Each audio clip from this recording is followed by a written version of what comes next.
உலகத்தினுடைய சர்க்கரை நோயின் தலைநகர் இந்தியா தான். சர்க்கரை நோய் உள்ளவங்களுக்கு 60% பேருக்கு ஆண்மை குறை வரும். இன்றைக்கி கிராமத்தில் அப்படி பாரத ராஜா படத்தில் வர மாதிரி பசுமையில் காட்டிகிட்டு இருப்பாங்க வயல்களில். ஆனால் அங்கே பூச்சிக்கொல்லி அடிக்கும்போது அந்த பூச்சிக்கொல்லி ஆண்மை குறை உண்டு பண்ணும், விந்தணுக்களை குறைக்கும்.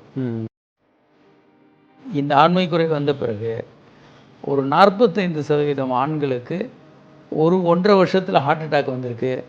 ஒரு 30-35% பேர் பைபாஸ் பண்ணியிருக்காங்க.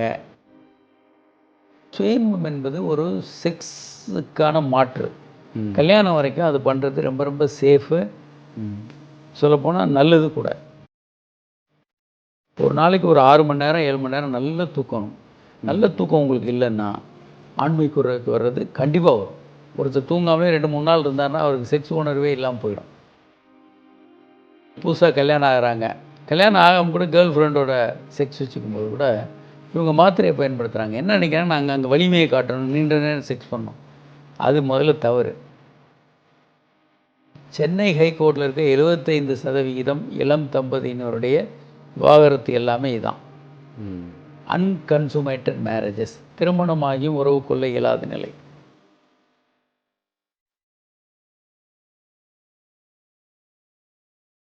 வணக்கம். இன்று நம்மோடு புகழ்பெற்ற மருத்துவர் திரு காமராஜ் அவர்கள் இணைந்திருக்காங்க. அவங்ககிட்ட கேட்கறதுக்கு நிறைய கேள்விகள் இருக்குது. வணக்கம் சார். வணக்கம் டாக்டர். முதல்ல இந்த ஆண்மை குறைபாடு என்றால் என்ன, எதனால் அது ஏற்படுது? ரொம்ப நல்ல கேள்வி.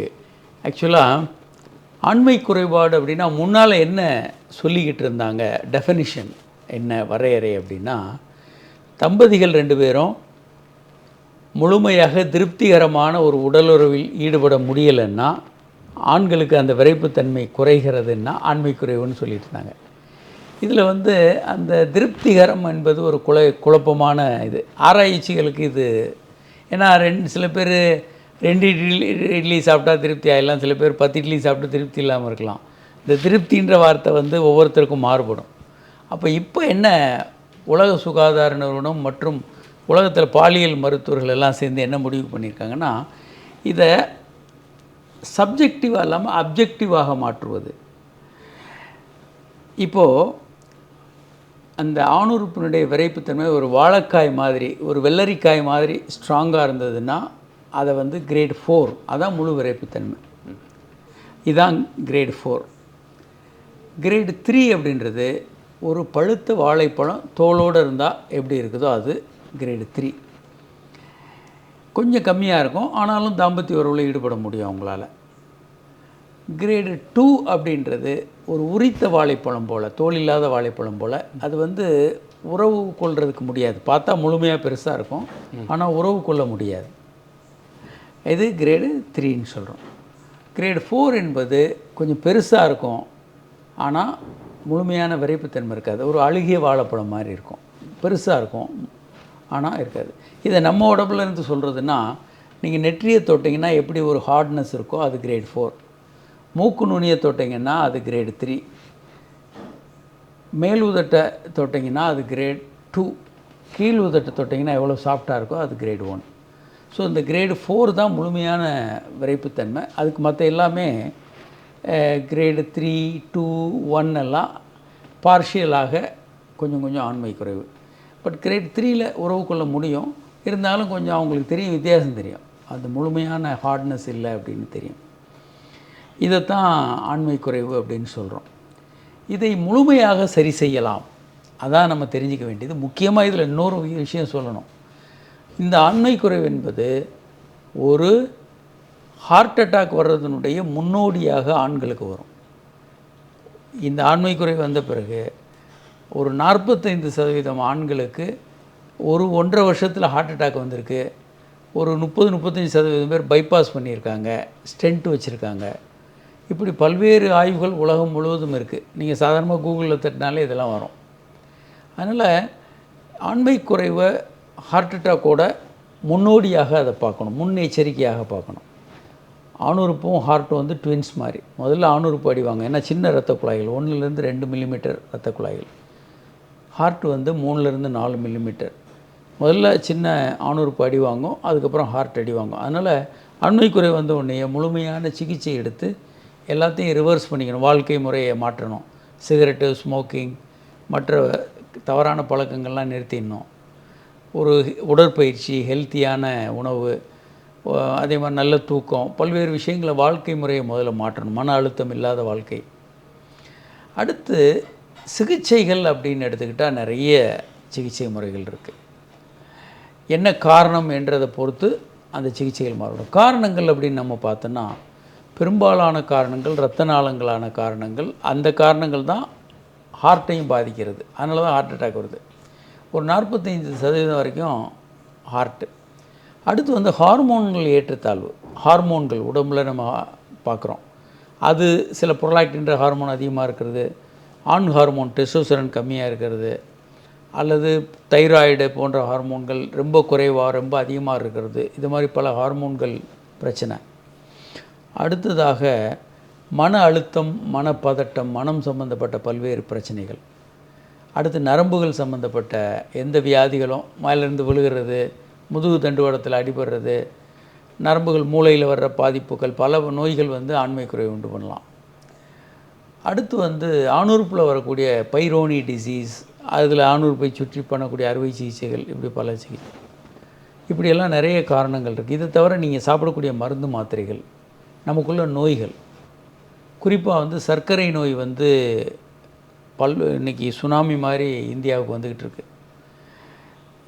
உலகத்தினுடைய சர்க்கரை நோயின் தலைநகர் இந்தியா தான். சர்க்கரை நோய் உள்ளவங்களுக்கு 60% பேருக்கு ஆண்மை குறை வரும். இந்தியா வந்து capital of diabetes for the world. அதே மாதிரி ஆண்மை குறைவினுடைய தலைநகராக, உலகத்தினுடைய தலைநகராக இந்தியா இருக்குது. ஸோ அதனால் சர்க்கரை நோய், பல நோய்களுக்கான நோய், பிபி, ஆண்மை குறைவு உண்டு ஒன்று, பிபிக்கான மாத்திரை, அதே மாதிரி மனநோய்க்கான மாத்திரை, அதே மாதிரி பல்வேறு நோய்களுக்கான மருந்துகளும் ஆண்மை குறைவு உண்டு பண்ணலாம். இட்ஸ் அ க்யூரபிள்னு நீங்கள் சொன்னீங்க டாக்டர். இப்போ ஒரு தவறான பழக்க வழக்கங்கள் மூலிமா இப்போ இந்த ஆண்மை குறைவு ஏற்படலாம், அதை சரியும் பண்ணலாம். இன்கேஸ் ஒரு ஜெனட்டிக் மூலியமாகவே ஒருவேளை அவங்களோட ஜெனட்டிக்லி அவங்க அந்த மாதிரியான சில குறைபாடுகள் இருந்ததுன்னா எப்படி டாக்டர் அது சரி பண்ண முடியுமா?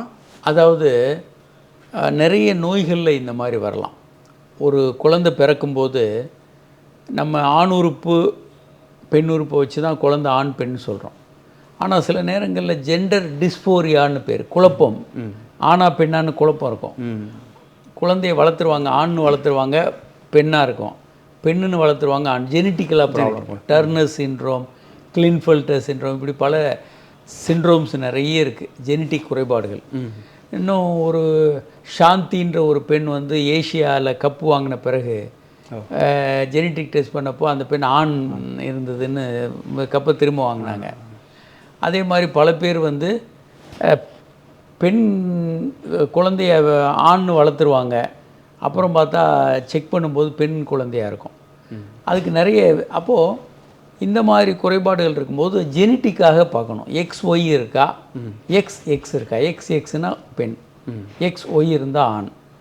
ஸோ அந்த குழந்தைய ஆணாக வளர்க்கணுமா பெண்ணாக வளர்க்கணுமான்னு ஜெனட்டிக்கெல்லாம் முடிவு பண்ணிக்கிட்டு அதற்கு ஏற்ற மாதிரி மருந்துகளை கொடுத்து, ஹார்மோன்ஸை கொடுத்து, தேவைப்பட்ட அறுவை சிகிச்சைகள்லாம் கொடுத்து பண்ணணும். ஒரு குழந்தைய பெண்ணாக வளர்த்துட்டு அதுக்கப்புறம் அவங்கள ஆணாக பின்னால் கண்டுபிடிச்சி ஜெனட்டிக் பார்த்தா XY இருக்குது. அப்போ நாங்கள் என்ன பண்ணோம், அந்த குழந்தைக்கு ஆணுறுப்பு வளர்கிறதுக்கான ஹார்மோன்கள்லாம் கொடுத்து பெண்ணுறுப்பெல்லாம் கொஞ்சம் எல்லாத்தையுமே ஓரளவுக்கு சரி பண்ணும்போது கர்ப்பப்பை உள்ளே இருந்தது. லேப்ரோஸ்கோப் பண்ணி அந்த கர்ப்பப்பையை வெளியெடுத்தோம். ஸோ எல்லாத்துக்கும் சிகிச்சை இருக்குது. அதை ப்ராப்பராக எடுக்கணும். ஒன்றுமே எடுக்கலைன்னா குழப்பமாக தான் அவங்க வாழ்க்கை போய்கிட்டே இருக்கும். முறையான சிகிச்சைகள் எடுத்து டெஸ்ட்டுகள் பண்ணி கண்டுபிடிச்சி சிகிச்சை எடுத்தோன்னா அவற்றையும் சரி செய்ய முடியும் இன்றைக்கி. அதே மாதிரி தற்போதைய காலகட்டத்தில் வந்து இந்த ஆண்மை குறைபாடில் இந்த உணவு பழக்க வழக்கங்கள் வந்து எந்த அளவுக்கு முக்கியத்துவம் வாய்ந்த ஒரு விஷயம்? ரொம்ப ரொம்ப முக்கியம். என்றைக்கும் விட இன்றைக்கு வந்து உணவு பழக்க வழக்கங்கள் மிகப்பெரிய தாக்கத்தை மனிதர்கள் மேலே வச்சுருக்கு. ஒரு உதாரணத்துக்கு சொல்கிறேன். நீங்கள் வந்து ஒரு பாட்டில் 1 லிட்டர் தண்ணி வாங்கி குடிக்கிறோம் சாதாரணமாக பிளாஸ்டிக் இதில். இந்த 1 லிட்டர் தண்ணியில் 2 லட்சம் பிளாஸ்டிக் துகள்கள் இருக்குது. 2 lakhs பிளாஸ்டிக் நானோ பார்ட்டிகல்ஸ் இருக்குது. அதை நம்ம கன்சியூம் பண்ணுறோம். அப்போது நிறைய சுற்றுச்சூழல் இன்றைக்கி வந்து கிராமத்தில் வந்து அப்படி பாரதி ராஜா படத்தில் வர மாதிரி பசுமையில் காட்டிகிட்டு இருப்பாங்க வயல்களில். ஆனால் அங்கே பூச்சிக்கொல்லி அடிக்கும்போது அந்த பூச்சிக்கொல்லி ஆண்மை குறை உண்டு பண்ணும், விந்தணுக்களை குறைக்கும். நகரங்களில் பார்த்திங்கன்னா பெரிய பெரிய வால்மார்ட் மாதிரி நம்ம ஊர்லேயும் பெரிய பெரிய இது இருக்குது, கடைகள் பார்க்குறோம். சாதாரண உணவுகள் கெடாமல் 3 மாதம் 4 மாதம், இப்போ ஒரு வாட்டர் வச்சுருந்தீங்கன்னா 2 நாளில் கெட்டு போயிடும், ஒரு வாரத்தில் புழுவே வந்துடும்.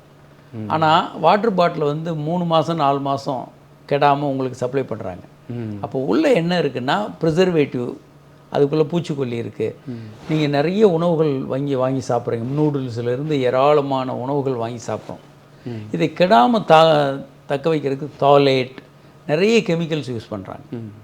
ஸோ இந்த கெமிக்கல்ஸ் எல்லாம் மிகப்பெரிய ஒரு தாக்கத்தை ஆண்மை குறைவு, விந்தணுக்கள் குறைபாடுகளை ஏற்படுத்துது. இது எப்போ முத தெரியும்னா, அமெரிக்காவில் வந்து மிகப்பெரிய 2வது மிகப்பெரிய ஏரினா கடல் மாதிரி இருக்கும். அவ்வளோ பெரிய ஏரியில் திடீர்னு முதலைகள் எண்ணிக்கை 90% அழிஞ்சு போச்சு, 10% தான் இருந்தது. முதல்ல யாருக்குமே ஒன்றுமே புரியல, இது எப்படி இவ்வளவு முதலைகள் குறைஞ்சிது அப்படின்னு. ஆராய்ச்சியாளர்கள் வந்து ஆய்வுகள் பண்ணும்போது முதலைகளை பிடிச்சி அதை செக் பண்ணும்போது தான் என்ன தெரிஞ்சதுன்னா, முதலுடைய கருமுட்டைகளில் பிரச்சனை இருந்தது. அப்போ ஏன் இது வந்தது, எப்படி இது வந்தது அப்படின்னு பார்த்தாங்கன்னா, அப்புறம் அந்த தண்ணி எடுத்து ஏரி தண்ணி எடுத்து செக் பண்ணும்போது பூச்சிக்கொல்லி மருந்து ஏராளமாக அதில் கலந்துருந்தது. அதில் வந்து அந்த முதலையுடைய முட்டை எல்லாமே அதனுடைய இது மரபணுக்கள் சிதைஞ்சு போயிருந்தது. எப்படி இது வந்திருக்கும் அப்படின்னு பார்த்தா, ஒரு 4 கிலோமீட்டர் தள்ளி ஒரு பூச்சிக்கொல்லி மருந்து ஆலை இருக்குது. அங்கேருந்து கழிவை நம்ம ஊரில் மாதிரி விட்டுற முடியாது. ஆனால் மலையில் வந்து அந்த கழிவுகளை அடிச்சிட்டு வந்து இந்த ஏரிக்கு வந்திருக்கலாம் அப்படின்னு சந்தேகப்பட்டாங்க. அதுதான் உலகத்தில் மிகப்பெரிய ஒரு விழிப்புணர்வை ஏற்படுத்திய ஒரு விஷயம். அப்போது நம்மளுடைய டே டு டே வாழ்க்கையில் ஒரு நாளைக்கு 3000 கெமிக்கல்ஸ் நம்ம யூஸ் பண்ணுறோம். இந்த கெமிக்கல்கள் எல்லாம் நம்மளை பாதிக்கும். சரி, ஒரு ஆரோக்கியமான செக்ஸ் வாழ்க்கைக்கு எப்படி இருக்கணும், நல்ல ஆண்மை குறைவு இல்லாமல் இருக்கிறதுக்கு வாழ்க்கை முறையை எப்படி வச்சுக்கணும் அப்படின்னா, ஒரு 10 பாயிண்ட் நீங்கள் வச்சுக்கலாம். A to J வரைக்கும் நீங்கள் எடுத்துக்கலாம். A, abstain from alcohol and smoking. Alcohol ஸ்மோக்கிங்கை தவிர்த்துடுங்க, கண்டிப்பாக நிறுத்தணும். அது ரெண்டும் பாய்சன், நம்ம தெரியாமல் ஒரு விளையாட்டு பொருளாக நம்ம ஒரு ஜாலியாக எடுத்துக்கிறோம். அது ரெண்டுமே ஆபத்தான விஷம்தான். பி, நம்ம BMI பாடி வெயிட்டை வந்து கான்சியஸாக வச்சுக்கோங்க, ஏற விடாதீங்க, நார்மலாக வச்சுக்கோங்க. BMI வந்து 18லேருந்து 24.9, அதாவது 25க்குள்ளே இருக்கணும். அப்படி இருந்தால் நார்மலாக இருக்குன்னு அர்த்தம். BMI அதிகமாகும்போது 25லேருந்து 30 உடல் பருமன் அதிகம்னு அர்த்தம். அதுக்கு மேலே இருந்தால் கனம் அதிகம், உடல் அதுக்கு மேலே இருந்ததுன்னா மிக பருமன், அந்த மாதிரி அதை ஒபிசிட்டி, அந்த மாதிரி நிறைய வார்த்தைகளை இருக்குது மெடிக்கல் டெர்மினாலஜி. மார்பிட் ஒபிசிட்டி எல்லாம் இருக்குது. வெயிட் அதிகமாக ஆண்மை குறைவு வர்றதுக்கான வாய்ப்பு இருக்குது. ஆணுறுப்பும் சின்னதாகும். ஏன்னா நம்ம ஆண் ஹார்மோன் வந்து தோலுக்கடியில் இருக்க கொழுப்பில் போய் பெண் ஹார்மோனை மாதிரி ரத்தத்துக்கு போகும். ஸோ ரொம்ப குண்டாக இருந்தாங்கன்னா அவங்களுக்கு பெண் ஹார்மோன் அதிகமாக இருக்கும். ரெண்டாவது, ஆணுறுப்பு வந்து வெளியே தோல்லேருந்து வரல, பாதி உள்ளே தான் இருக்கும். ஸோ இவருக்கு ஒரு 4 இன்ச்சு கொழுப்பு இருந்தால் 4 இன்ச்சு வெளியே தெரியக்கூடிய ஆணுறுப்பு வந்து உள்ளே பரீடாக போயிடும், உள்ளே போயிடும். வெளியே தெரிகிற ஆணுறுப்பு மீதம் இருக்க சின்னதாக தெரியும். இந்த மாதிரி நிறைய குழப்பங்கள். ஒன்று, உடல் எடை நல்லா இருக்கிறது ஆண்மை குறைவு வராமல் இருக்க தவிர்க்க உதவும். சி வந்து கண்ட்ரோல் டயபெட்டிஸ், கொலஸ்ட்ரால், பிபி ஏதாவது இருந்ததுன்னா நல்ல ஆரோக்கியமாக கட்டுக்குள்ளே வச்சுக்கோங்க. டி வந்து டயட்டில் கான்சன்ட்ரேட் பண்ணுங்கள். நிறைய காய்கறிகள், அதுவும் நல்லா கழுவி இந்த பூச்சிக்கொல்லி இல்லாமல் காய்கறிகளை நிறைய சாப்பிடுங்க, பழங்கள் சாப்பிடுங்க. ஜங்க் ஃபுட்டு மாதிரியான விஷயங்கள், அது மாதிரி தேவையில்லாத உணவுகள் எல்லாம் தவிர்த்துருங்க. ஈ வந்து எக்ஸசைஸ். கண்டிப்பாக ஒவ்வொருத்தரும் உடற்பயிற்சி பண்ணணும். இளைஞர்களாக இருந்தால் 10,000 ஸ்டெப்ஸ் நடக்கணும் ஒரு நாளைக்கு. ஓரளவுக்கு வயசானவங்களாக இருந்தால் குறைந்தபட்சம் 6000 அடிகள் நடக்கணும். ஒரு ஒரு மனுஷனாக வாழ்கிறதுக்கே 6000 அடினா ஒரு 4.5 கிலோமீட்ரு, 10,000 அடினா ஒரு 6.5 கிலோமீட்டர் வரும். இது நீங்கள் நடக்கணும். எஃப் வந்து ஃப்ரீக்குவென்சி ஆஃப் செக்ஸ் வந்து உடலுக்கு ரொம்ப ரொம்ப நல்லது. ஒரு 20 நலன்களை கொடுக்கும். நீண்ட நாள் வாழ்கிறதுக்கு, ஹார்ட் அட்டாக்கை குறைக்கும், பிபியை குறைக்கும், தற்கொலை எண்ணங்கள் குறையும், சந்தோஷமாக இருப்போம், நிறைய நன்மைகள் இருக்குது. உளவியலாகவே வந்து செக்ஸ் வச்சுட்டு இருந்தோம்னா உளவியலாகவே நம்ம கொஞ்சம் ஒரு புத்துணர்ச்சியாக இருப்பாங்க. ஆமாம், ஒரு 20 நன்மைகள் இருக்குது. நம்ம பல முறை இதை நாங்கள் டிவியில் சொல்லிக்கிட்டே இருக்கோம். 20 நன்மைகள் இருக்குது. அதுக்காக செக்ஸ் ஃப்ரீக்குவென்சி வாரத்தில் 4 முறைக்கு மேலே வச்சுக்கலாம். குறைந்தபட்சம் ஒரு 3 முறை வச்சுக்கிறதாவது நல்லது. உங்கள் ஆயுளை 4.5 வருஷம் அதிகப்படுத்துது. இது வந்து மிகப்பெரிய ஒரு ஆய்வில் நிரூபிச்சிருக்காங்க. ஜி வந்து க்ரீன் டீ. நிறைய க்ரீன் டீ வந்து நம்ம இன்றைக்கி கொடுக்குற மருந்து மாத்திரையிலே சேர்த்துருக்காங்க. க்ரீன் டீ நம்ம எடுத்துக்கலாம். பால், சுகர் இல்லாத காஃபி அல்லது டீ பர்டிகுலராக ரொம்ப நல்லது. அந்த க்ரீன் டீ வந்து ரொம்ப நல்லது. அதை ஒரு நாளைக்கு 1 முறை 2 முறை எடுத்துக்கிறது ரொம்ப நல்லது. ஹெச் வந்து ஹாப்பினஸ். மைண்டை வந்து நீங்கள் வந்து சந்தோஷமாக வச்சுக்கிட்டிங்கன்னா உங்களுக்கு வந்து ஆண்மை குறைவு இல்லாமல் இருக்கலாம். மைண்டில் பிரச்சனை இருந்தாலும் ஆண்மை குறைவு வரும். உடல் நோய் மட்டுமல்ல, சைக்கலாஜிக்கல் மன அழுத்தம், மனப்பதட்டம், மனநோய்கள் எல்லாமே ஆண்மை குறைவோட ரொம்ப நெருக்கமான தொடர்பு. மனம். ஐ வந்து இன்சோமினியா, தூக்கம் இல்லாமல் இருக்கிறது. ஒரு நாளைக்கு ஒரு 6 மணி நேரம் 7 மணி நேரம் நல்ல தூக்கணும். நல்ல தூக்கம் உங்களுக்கு இல்லைன்னா ஆண்மை குறைவுக்கு வர்றது கண்டிப்பாக வரும். ஒருத்தர் தூங்காமலே 2-3 நாள் இருந்தாருன்னா அவருக்கு செக்ஸ் உணர்வே இல்லாமல் போயிடும். ஜே வந்து ஜங்க் ஃபுட். குப்பையாக உணவுகளை கண்ணா பின்னான்னு சாப்பிட்றது, பாட்டில் ட்ரிங்க்ஸு, கூல் ட்ரிங்க்ஸு, அது இது நிறைய உணவுகளை குப்பையாக நிறைய சாப்பிட நம்ம ஹெல்த் வந்து டெட்டோரேட் ஆகிட்ருக்கோம். ஆரோக்கியமான நல்ல உணவுகளை மட்டுமே சாப்பிடணும். இதுக்கு பேர் பயோ ஹேக்கிங் அப்படின்னு பேர். பயோ ஹேக்கிங் அப்படின்னா என்னென்னா 3 விஷயங்கள். உங்கள் சுற்றுச்சூழல் அதை நல்லா வச்சுக்கோங்க. இப்போ இந்த கார்பன் நிறைய எமிஷன் அது இது அதெல்லாம் இல்லாமல் கொஞ்சம் க்ளீன் என்விரான்மெண்ட், பொல்யூஷன் இல்லாமல். 2வது உடல் எக்ஸசைஸ், இந்த தூக்கம், இதெல்லாம் இப்போ நிறைய பேசணும்.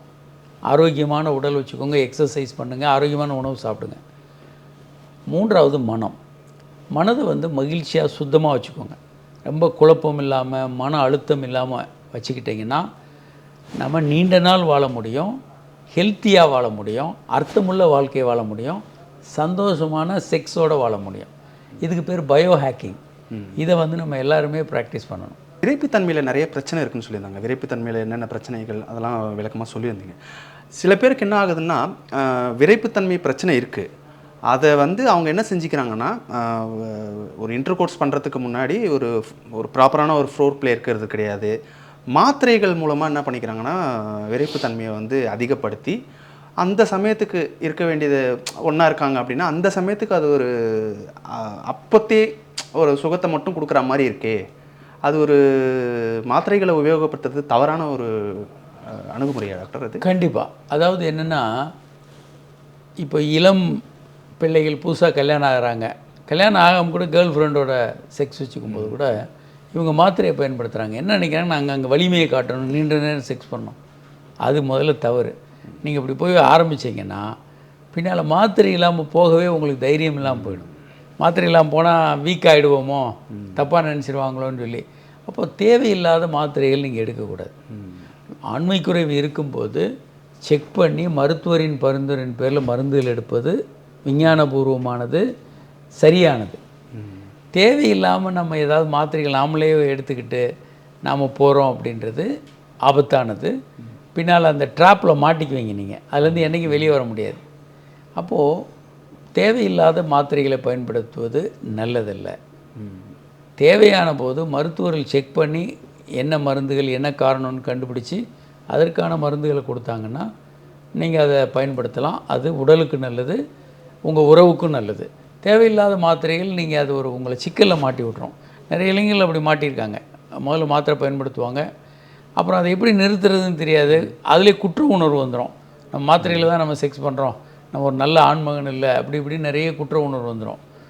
அதுக்கப்புறம் அந்த குற்ற உணர்வுலேயே நிறைய சிக்கல்கள் வர ஆரம்பிச்சிடும், மன அழுத்தம் வந்துடும். அதனால் தேவையில்லாமல் மருந்துகளை பயன்படுத்துவது நல்லதில்லை. இந்த எரக்டல் டிஸ்ஃபங்க்ஷன் இருக்குல்ல டாக்டர், அது எதனால் ஏற்படுது, அதுக்கு என்ன தீர்வு? சார், ஆண்மை குறைவுக்கான சிகிச்சைகள் அப்படின்னு பார்த்தோன்னா, நம்ம ஏற்கனவே பார்த்தோம், காரணங்கள் வந்து இரத்த நாளங்களில் வர குறைபாடு, ஹார்மோன்ஸு, நரம்புகள் பாதிப்பு, மன அழுத்தம், பதட்டம், ஆணுறுப்பில் வர பிரச்சனைகள், மெட்டபாலிக் காரணங்கள், மருந்து மாத்திரைகள், இதெல்லாம் இப்போ சொன்னோம்.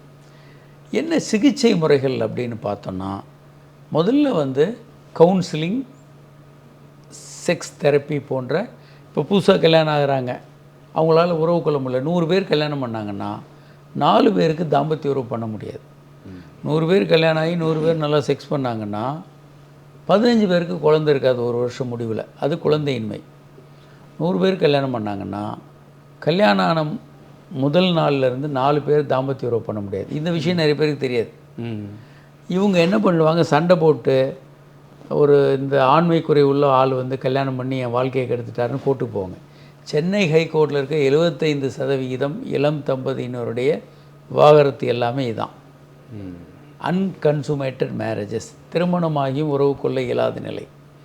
இதில் போய் மாட்டிக்குவாங்க. இதை கவுன்சிலிங் தெரப்பி மூலமாக சரி பண்ணலாம். ஸ்டேஜ் 1. 2வது கட்டம் வந்து மருந்துகள் மூலமாக சரி பண்ணலாம். நிறைய மருந்துகள், வயகரா தான் முதல்ல ஒரு பிரேக் த்ரூ. ஒரு மாத்திரையின் மூலமாக ஆண்மை குறைவை சரி பண்ணுறது. அது உலகையே கிட்டத்தட்ட புரட்டி போட்ட ஒரு மாத்திரை. அதுக்கப்புறம் இப்போ நிறைய வந்துருச்சு. அதுக்கு அடுத்தடுத்து தடலஃபில், அவனஃபில், உடனஃபில், யுவனஃபில் நிறைய வந்துருச்சு. நிறைய ஜென்ரேஷன் மாத்திரைகள் வந்துருச்சு. ஸோ இன்றைக்கி மருந்துகள் அற்புதமாக இருக்குது. விந்து முந்துதலை தடுப்பதற்கும் நல்ல மருந்துகள் இருக்குது. ஸோ மருந்துகள் வந்து ஏராளமாக இன்றைக்கி வந்துருச்சு. அதனால் 2வது கட்டம் மருந்து மாத்திரைகள், ஆணுறுப்பில் போடக்கூடிய இன்ஜெக்ஷன், அப்படி எல்லாம் இருக்குது. 3வது கட்டம் வந்து ரீஜெனரேட்டிவ் தெரப்பின்னு சொல்லுவோம். ஷாக் வேவ் தெரப்பி, சவுண்ட் வேவ்ஸை உள்ளே அனுப்பி இரத்த நாளங்களை விரிவுபடுத்தி அதன் மூலம் அவங்களுக்கு செக்ஸை சரி பண்ண முடியும். ரீஜெனரேட்டிவ் மெடிசன் அப்படின்னு.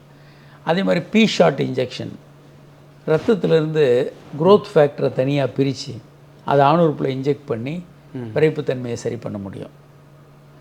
பி ஷாட் இன்ஜெக்ஷன் இது வந்து 3rd stage. 4th stage stem cell சிகிச்சைன்னு. இது ரொம்ப லேட்டஸ்ட். நம்ம இந்த ஸ்டெம் செல்கள் வந்து வயிற்றில் இருக்க கொழுப்பில் நிறைய இருக்குது. இந்த வயிற்றில் இருக்க கொழுப்பை எடுத்து அதிலிருந்த ஸ்டெம் செல்களை பிரித்தெடுத்து அது ஆணுறுப்பில் இன்ஜெக்ட் பண்ணலாம். அது ஆணுறுப்பில் ரிப்பேர் பண்ணும். 3 வேலைகளை செய்யும். ரிப்பேர், எந்தெந்த உறுப்புகள் டேமேஜ் ஆகிருக்கோ அதெல்லாம் ரிப்பேர் பண்ணிடும். ரீஜெனரேட், ஏதாவது டேமேஜஸ் ஆன உறுப்புகளை ரீஜெனரேட், நரம்புகள் பாதிச்சிருந்தால் ரீஜெனரேட் பண்ணும்.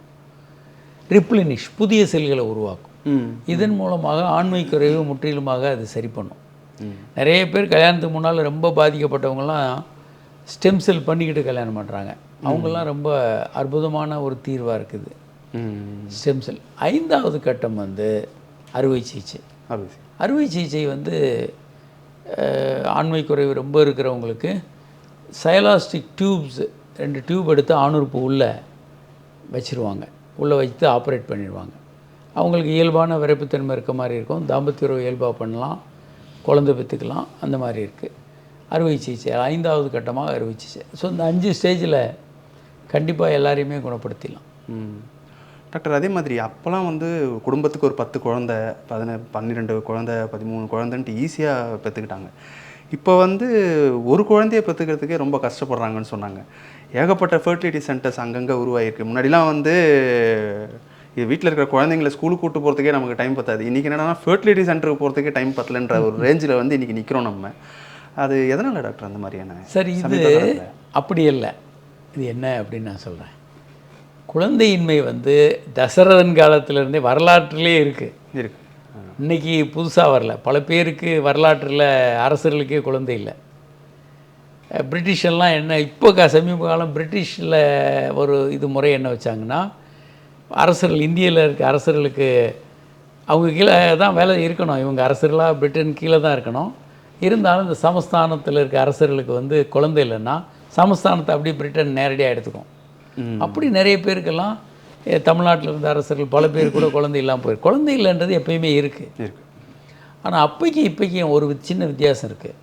அப்போ வந்து ஒன்று வித்தியாசம் ஒன்று வந்து இளம் வயதிலேயே கல்யாணம் பண்ணி வச்சிட்டாங்க. மகாகவி பாரதி, மகாத்மா காந்தி எல்லாம் 13 வயதில் திருமணம் பண்ணவங்க. அப்புறம் கிட்டத்தட்ட அவங்க செக்ஸ் வாழ்க்கைன்றது 13 வயதுலேருந்து ஒரு பெண் மாதவிலக்கு நிற்கிற வரைக்கும் 50 வயது வரைக்கும்னு வச்சுக்கோங்களேன். எவ்வளோ நீண்ட காலம். இப்போ வந்து ஒரு பெண் திருமண வயதே சில நேரம் 25, 30, 35லாம் போய்கிட்டு இருக்கு. அப்போது அவங்களுக்கு இருக்கக்கூடிய கருத்தரிப்பு காலம் ரொம்ப குறைவாயிருது. ஒவ்வொரு 5 வருஷத்துக்கும் பெண்களுக்கு கருத்தரிக்கிறது 10-20% குறைஞ்சிக்கிட்டே இருக்கும். ஸோ இப்போ பெண்கள் திருமண வயதும் தள்ளி போகுது. அதுக்காக முன்னால் பண்ணது சரின்னு சொல்ல வரல. அது ஒன்று காரணம். 2வது காரணம் வந்து ஒரு நாளைக்கு ஒரு மனிதன் வந்து 3000 கெமிக்கல்ஸை பயன்படுத்திகிட்டு இருக்கோம். இது வந்து கருத்தரித்தில் ரொம்ப பெருமளவுக்கு பின்னுக்கு தள்ளுது. கருத்தரிக்காமல் இருக்கிறதுக்கு ஆணுக்கும் பெண்ணுக்கும் விந்தணுக்கள் குறைபாடு, சினைமுட்டையில் குறைபாடுகளுக்கு இது ஒரு காரணம். 3வது ஃபெர்டிலிட்டின்றது ஒரு லேட்டஸ்ட்டு டெக்னாலஜி. இன்றைக்கி வர்ற ஒரு டாக்டர் வந்து அந்த டெக்னாலஜியை விட்டுட்டு வர மாட்டாங்க. இன்றைக்கி ஒரு எம்டி முடிக்கிறாங்க கைனகாலஜிஸ்ட்டு, ஃபெர்டிலிட்டி பற்றி ஒன்றும் தெரியாமல் எம்டி அவங்க முடித்து வர மாட்டாங்க. பழைய டெக்னாலஜி பண்ணி பழைய டாக்டராக இருக்க மாட்டாங்க. அவங்க வந்து அவங்க ஹாஸ்பிட்டலில் புது டெக்னாலஜி கொண்டு வருவாங்க. ஸோ இது வந்து கைனகாலஜியில் லேட்டஸ்ட்டுன்றதுனால எல்லா ஹாஸ்பிட்டல்லையும் எல்லா டாக்டர்ஸும் இதில் பயின்று இதை கொண்டு வருவாங்க. எல்லா ஹாஸ்பிட்டலுக்கும் இது வரும். இதில் ஒன்றும் நம்ம ஆச்சரியப்படுத்த வேண்டியதில்லை. இப்போ நாளைக்கு வந்து இதே மாதிரி எதிர்காலத்தில் ஸ்டெம் செல், ஏஐ டெக்னாலஜி இது எல்லாம் வந்துக்கிட்டு தான் இருக்கும். இன்றைக்கி ஒரு 2 சென்டரில் ஏஐ டெக்னாலஜி இருந்தால் இன்னும் 10 வருஷம் கழிச்சு நீங்கள் இங்கே வரும்போது ஏஐ டெக்னாலஜி பார்க்க முடியும். ரோபோ கூட பார்க்கலாம், அவங்கள ரோபோ வரவேற்கலாம். அதனால் இது இந்த மாதிரி நவீன வளர்ச்சிகள். டெலிஃபோன், இன்றைக்கி செல்ஃபோன் நம்ம பாக்கெட்டில் இல்லையா? ஒரு 90களில் வந்து டெலிஃபோன் லான்ச் பண்ணப்போ 100 பேர் தான் வாங்கியிருந்தாங்க ஆர்பிஜி செல்லுலர் ஃபோன். இன்றைக்கி எல்லார் பேக்கெட்லேயும் 2 ஃபோனாவது இருக்குது. அப்போது இது வந்து காலத்தினுடைய ஒரு கண்டிப்பான ஒரு எக்ஸ்பான்ஷன் தான். இதை நம்ம ஒரு பிற்போக்குத்தனமாக பார்க்க வேண்டியதில்லை. எல்லாருக்கும் குழந்தை இல்லாதனால இதை ஆரம்பிக்கலை. எல்லாரும் அவங்க வந்து படிச்சுட்டு இது ஒரு லேட்டஸ்ட் டெக்னாலஜி, லேப்ரோஸ்கோப்பி, இன்ஃபர்டிலிட்டி எல்லாம் ஒரு லேட்டஸ்ட் டெக்னாலஜி. எல்லாரும் அவங்க அதை கொண்டு வர விரும்பத்தான் செய்வாங்க. இது இயல்பானது, ஆரோக்கியமானது. அதே மாதிரி இப்போ வரைக்கும் ஒரு மித்து இருந்துகிட்டே தான் இருக்குது. அதிகமாக வந்து மாஸ்டர்பேட் பண்ணிட்டோம் அப்படின்னா வந்து நமக்கு கம்மியாயிடும், நம்மளுக்கு ஸ்பெர்ம் கவுண்ட் கம்மியாயிடும் அப்படின்ற ஒரு மித்து இருந்துகிட்டே தான் இருக்குது. இன்னி வரைக்கும் பல பேர் சொல்லிட்டு தான் இருக்காங்க. அதை பற்றி கொஞ்சம் விளக்கமாக சொல்லுங்கள் டாக்டர். சார், சுய இன்பம் என்பது இயல்பானது. நாங்கள் என்ன சொல்கிறோன்னா, மகாத்மா காந்தி, மகாகவி பாரதியாரை நீங்கள் திரும்ப எடுத்துக்கலாம். தேசத்தின் தந்தை இவர் வந்து மிகப்பெரிய ஒரு கவிஞர், மகா கவி. இவர்கள் வந்து 13 வயசில் கல்யாணம் பண்ணி 14 வயசில் முதல் குழந்தை பெற்றுட்டாங்க 2 பேருமே. இப்போது ஒரு இளைஞன் வளர்றான். அவனுக்கு வந்து கல்யாணம் வந்து 27, 28 பண்ணுறீங்க. இன்னும் தள்ளி போய் 30 வயசில் பண்ணும்போது 30 வயது வரை அவன் ஒரு செக்ஸ் உணர்வே இல்லாத ஒரு செக்ஷுவலாக வளர முடியுமா? சாத்தியமே இல்லை. அப்போது அந்த செக்ஸ் உணர்வு அவங்களுக்கு வந்துக்கிட்டு தான் இருக்கும். அதற்கு வந்து ஒரு வடிகால், அவங்க போய் ஒரு மேலே பெண்ணோட உறவு வச்சுக்கிறது, இதெல்லாம் ஆபத்தானது. தேவையற்ற கர்ப்பம், அதே மாதிரி HIV போன்ற தொற்றுக்கள் பிரச்சனைகள் இருக்குது. அப்போ அதற்கு மாற்று வந்து சுய இன்பம் தான். சுய இன்பம் என்பது வெரி இயல்பானது. அமெரிக்காவில் அதே மாதிரி WHO எல்லாருமே சுய இன்பம் பண்ணுங்க. ஏன்னா அமெரிக்கா, யூரோப் நாடுகள் எல்லாம் ஒரு 13-15 வயது இளைஞர்கள் வந்து செக்ஸில் ஈடுபடுறாங்க. அங்கே ஸ்கூல் வயதிலே அவங்க ஈடுபடுறாங்க. அதை தேவையற்ற கர்ப்பம் இந்த மாதிரி பிரச்சனைகள்லாம் வருதுன்றதுனால அவங்க எல்லாம் ரிக்வஸ்ட் பண்ணுறாங்க, நீங்கள் வந்து திருமணம் வரைக்கும் செக்ஸை தள்ளி போடுங்க, செக்ஸ் பண்ணிங்கன்னா ட்ரெஸ்ஸோடு பண்ணுங்கள், குறைந்தபட்சம் ஒரு காண்டமாவது யூஸ் பண்ணுங்கள், சுய இன்பம் பண்ணுங்கள். அமெரிக்கன் சர்ஜன் ஜெனரல், அவர் வந்து கிளின்டன் அமைச்சரவையில் சர்ஜன் ஜெனரலாக இருந்தவர் வந்து நம்ம இளைஞர்களுக்கு எல்லாருக்கும் சுய இன்பம் கற்றுக் கொடுக்கணும், ஏன்னா அவங்க தேவையில்லாத செக்ஸில் ஈடுபடுறாங்க அப்படின்னு. அதனால் சுய இன்பம் என்பது ஒரு செக்ஸுக்கான மாற்று. கல்யாணம் வரைக்கும் அது பண்ணுறது ரொம்ப ரொம்ப சேஃபு, சொல்லப்போனால் நல்லது கூட. நீங்கள் செக்ஸ் உணர்வே இல்லாமல் எப்படி இருக்க முடியும்? அப்போ அதுக்கு ஒரு சேஃபான மாற்றுன்றது சுய இன்பம் தான். அது நீங்கள் தப்பு தப்புன்னு ரொம்ப மிரட்டிக்கிட்டு இருந்தீங்கன்னா தவறான பாதைகளுக்கு போகிறதுக்கான வாய்ப்பு அதிகம். அதனால் சுய இன்பம் என்பது ஒரு இயல்பானது. அது நிறைய ஆய்வுகளில் நிரூபிக்கப்பட்டிருக்கு. இதில் எந்த தீங்கும் இல்லை அப்படின்னு பழைய கண்ணோட்டம் இருந்தது. 1750களில் டிசாட் அப்படின்ற டாக்டர், கெல்லாக் என்ற டாக்டர், இவங்க எல்லாருமே சுயன்பம் தப்பு அப்படின்னு சொல்லி அதுக்கு நிறைய கெல்லாக் எப்படி நம்ம இன்றைக்கி சாப்பிட்றோம், இந்த கெல்லாக் உருவான வரலாறு. டாக்டர் கெல்லாக் வந்து இந்த உணவை சாப்பிட்டோன்னா உடல் பலம் குன்றிடும், அதனால் அவங்களால சுய இன்பம் பண்ண முடியாதுன்னு தான் முதலாக சுய இன்பத்தை தடுக்க தான் இந்த கெல்லாக்கு கொண்டு வரப்பட்டது. இன்றைக்கு நமக்கு எல்லோரும் உலகம் முழுவதும் ஒரு காலை உணவாக மாற்றப்பட்டு எல்லோரும் சாப்பிட்றோம். அன்னைக்கு ஒரு தவறான கண்ணோட்டம் இருந்தது. ஆய்வுகளுக்கு முந்தைய காலகட்டத்தில் சுய இன்பம் வந்து மனநோய் உண்டு பண்ணிடும், ஆண்மை குறையும், என்னென்னலாம் நீங்கள் சூரியனுக்கு கீழே பிரச்சனை இருக்குதுன்னு நினைக்கிறீங்களோ அதெல்லாம் சுய இன்பம் உண்டு பண்ணணுன்னு நம்பிக்கிட்டு இருந்தாங்க. பின்னால் 1950க்கு அப்புறம் நடந்த பல்வேறு ஆய்வுகளில் அது இயல்பானது, அதில் எந்த தீங்கும் இல்லைன்னு நிரூபிச்சிட்டாங்க. ஆனாலும் இன்னும் பழமையை மட்டுமே நம்பிக்கிட்டு இருக்க ஆய்வுகள் இல்லாத பிற்போக்கான பல்வேறு மருத்துவ துறைகள் சுய இன்பம் வந்து தப்புன்னு சொல்லிக்கிட்டு இருக்காங்க. அது வந்து உண்மை அல்ல. ஏன்னா ஆய்வுகள் வேறு, நம்ம நம்பிக்கைகள் வேறு. நீங்கள் என்ன வேணாலும் நம்பலாம். ஆய்வுகள் வந்து நிரூபிக்கப்பட்ட பிறகு நீங்கள் ஆய்வுகளை தான் ஏற்றுக்கலாம். ஆய்வுகள் நிரூபிக்கப்பட்டால் அது உண்மை. நீங்கள் நம்பிக்கிட்டு இருந்தீங்கன்னா அது உங்கள் நம்பிக்கையே தவிர அது உண்மை இல்லை. அதே மாதிரி சுடு தண்ணியில் குளித்தோம் அப்படின்னா வந்து அடிக்கடி சுடு தண்ணியில் குளிச்சுட்டே இருந்தோம்னா நமக்கு ஆண்மை குறைவு ஏற்படும், அந்த குவான்டிட்டி ரொம்ப கம்மியாக வரும் அப்படின்ற ஒரு சொல்லிட்டு இருக்காங்க. அது அது எப்படி டாக்டர்? விந்தணுக்கள் கொஞ்சம் குறையிறதுக்கு வாய்ப்பு இருக்குது. அதாவது விந்துப்பைகள் வந்து பாடி சூட்டை விட 2 டிகிரி கம்மியாக இருக்கணும். அதனால தான் கீழே தொங்கிக்கிட்டு இருக்கு. ஓகே. உடம்பு சூடு வந்து 37 டிகிரி, விந்துப்பைகள் 35 டிகிரியில் இருக்கணும். ஓகே. நீங்கள் ரொம்ப பாடிக்கு ஜுரம் அடித்தா விந்தணுக்கள் இல்லாமல் போயிடும். அதுமாதிரி ரெகுலராக சுடு தண்ணியில் குளிக்கிறது, டைட் ஜீன்ஸ், டைட் அண்டர்வேர் போடுறது, செல்ஃபோன் பேண்ட் பாக்கெட்டில் வைக்கிறது, லேப்டாப் மணிக்கணக்கில் மடி மேலே வச்சு ரொம்ப நேரம் வேலை செஞ்சால் அந்த ஹீட்டு கீழே போய் ரேடியேஷன் ஹீட்டெல்லாம் போய் விந்தணுக்களை குறைக்கலாம். இதெல்லாம் ஆய்வுகளில் நிரூபிக்கப்பட்டிருக்கு. ஆய்வுகள் இருக்குது, நிரூபிக்கப்பட்ட விஷயம். மற்றபடி அதான் hot water, tight jeans, tight அண்டர்வேரை கூட அவாய்ட் பண்ணுறது நல்லது. இதெல்லாம் விந்தணுக்களை குறைக்கலாம். இதற்கு பதிலாக குளிர்ந்த நீரில் குளிக்கிறது, ஆரோக்கியமான உடல் பல்வேறு விஷயங்கள் நம்ம பண்ணுறது விந்தணுக்களை இம்ப்ரூவ் பண்ணுறதுக்கு உதவியாக இருக்கும். டாக்டர், அதே மாதிரி இந்த நிறைய பான் வீடியோஸ் பார்க்குறாங்க, அது ஒரு பான் அடிக்ஷனாகவே இருக்காங்க நிறைய பேர். அது வந்து அவங்களுக்கு வந்து முழுமையாக ஒரு இன்டர் கோர்ஸில் அவங்களுக்கு திருமணமான பின்பு ஒரு இன்டர் கோர்ஸில் ஈடுபடும் போது இந்த மாதிரியான பான் அடிக்ஷன் இருந்தால் தான் எனக்கு அதை பார்த்துக்கிட்டே தான் எனக்கு செய்ய தோணுது அப்படின்ற மாதிரி ஒரு அடிக்ஷனில் இருக்காங்க. அதெல்லாம் எப்படி டாக்டர்? அதான் இல்லை, ஆபாச படங்கள் வந்து அவங்களுடைய சென்சிட்டிவிட்டியை குறைச்சிரும் செக்ஸில். ஏன்னா ரியாலிட்டியில் ஒரு பெண்ணை பார்க்கும்போது அந்த படங்களில் பார்க்குற அளவுக்கு த்ரில்லிங்காக எக்ஸைட்டிங்காக இருக்குது. இப்போ ரஜினிகாந்த் சினிமாவை பார்க்குறதுக்கும் நடைமுறை வாழ்க்கையில் நமக்கு அவ்வளோ த்ரில்லிங்காக எக்ஸைட்டிங்காக, காதல்னா அப்படி ஒரு காதல், சண்டைன்னா அப்படி ஒரு சண்டை, எதையும் ஒரு எக்ஸாஜரேட் பண்ணி ஒரு 100 பேர் அடிக்கிறது. அப்போ இது ஒரு த்ரில்லிங்கான எக்ஸ்பீரியன்ஸ் நமக்கு கொடுக்குது. ஆபாச படங்களும் அதே மாதிரி தான். ஒரு எக்ஸைட்டிங்காக, த்ரில்லிங்காக கதை அமைப்புகள், ஆட்கள் அது மாதிரி செலக்ட் பண்ணி அப்படி வச்சு தான் எடுக்கிறாங்க. அது வந்து நம்மளை கவரணுன்றதுக்காக. இயல்பான வாழ்க்கையில் மனைவியோட ஆரம்பத்தில் கொஞ்சம் நல்லா செக்ஸ் பண்ணலாம். கொஞ்ச நாள் ஆக ஆக அவங்களுக்கு ஆபாச படங்களில் இருந்த த்ரில், எக்ஸைட்டேஷன் குறைஞ்சிரும். அப்போது அவங்களுக்கு அந்த படங்களை பார்த்தா தான் உணர்வு வரும் அப்படின்ட்டு வரலாம். தொடர்ந்து ஆபாச படங்களை பார்க்கும்போது ஆண்மை குறைவு வரலாம். அது வந்து PIEDன்னு பேர். ஆண்மை குறைவு படங்களை பார்க்கும்போது ஆண்மை குறைவு வரும் PIED, pornography induced erectile dysfunction.